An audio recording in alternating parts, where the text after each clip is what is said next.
Playing the piano is not easy. Pianists perform highly complex, repetitive movements requiring strength, stamina, coordination and skill. The Alexander technique has been helping pianists to play to their highest ability while avoiding discomfort and injury for well over 100 years. In this video, I'm going to introduce you to some of the ways that the Alexander technique helps pianists and keyboardists. Hi, my name's Pete Robinson. I'm an Alexander technique teacher and a musician. I teach Alexander technique at the Royal Northern College of Music and in my private practice here in Manchester. I also publish Alexander technique videos and courses on my website, movementandposture.com. Pianists spend years developing their technique and musical skills, but usually don't spend nearly enough time working on how they sit at the piano. The Alexander technique teaches pianists to prioritize finding a way of sitting that is freely balanced with good alignment and mobility. We're cautious with using the word posture, as that implies a static way of sitting, whereas we're looking for a dynamic alignment that can change rapidly and isn't fixed. Developing a better way of sitting is a big topic in itself, and there are several good videos about this online, including some on my own channel. But as a rough guide, we want to balance on our sitting bones and align our head-neck joint up above this point of balance. We want to make a conscious decision to release the weight of our head and body down through the sitting bones and into the seat. Deciding to release our bodies into mobility and expansion. We can decide to leave our legs and arms freely releasing and expanding out of our torso. The piano can tend to pull us forwards and downwards into it, so it's useful to think of releasing up and away from the keyboard, being aware of the space behind and above us.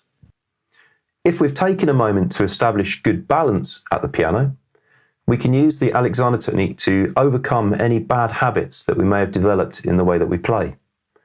The best time to catch our habits is at the moment we decide to put our hands up to the piano. To do this, we need to be really aware of our whole self and to come to a complete stop. We're just sitting on the seat in front of the piano, but not reacting to it. This means that our unconscious habits around the piano are prevented from starting up. Then we can decide to raise our hands to the keyboard whilst prioritizing this awareness, and also the free dynamic balance that we've established. The aim is for our playing position to be coordinated, balanced, and free. If you notice anything tightening up anywhere in yourself as you raise your arms, then stop, smile, and come back to balance. Then, when you're ready, try again. As your awareness improves, you may notice all kinds of crazy habits. For me, I discovered that I fixed my hip joints, curled my toes, held my breath, stiffened my shoulders, and tightened my jaw. Each of us has a pattern of unhelpful tension which affects the way that we play, and it's so liberating to be able to start to rid yourself of it. The same idea can be applied to playing. If you've got your hands onto the keyboard, what effect does playing one note have on your whole self? Can you play something simple while keeping your awareness and sticking to your decision to remain freely balanced? What about if you play something more difficult? Louder, softer, faster? We find that often when we try to do something challenging that requires the best possible coordination, freedom and balance, that we have a habit of sabotaging ourselves by stiffening up and compressing ourselves in an attempt to try hard.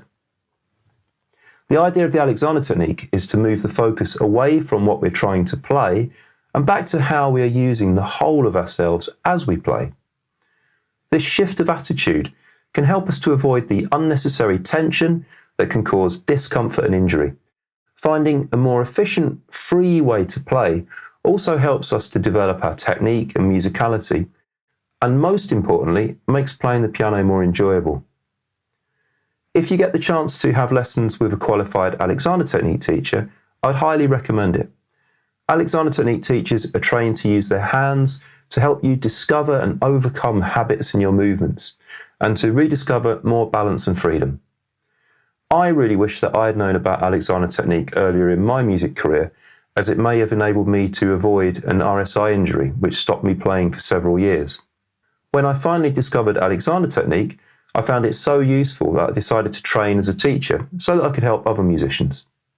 I hope you found this video useful. If you have any questions, then feel free to get in touch. Bye for now.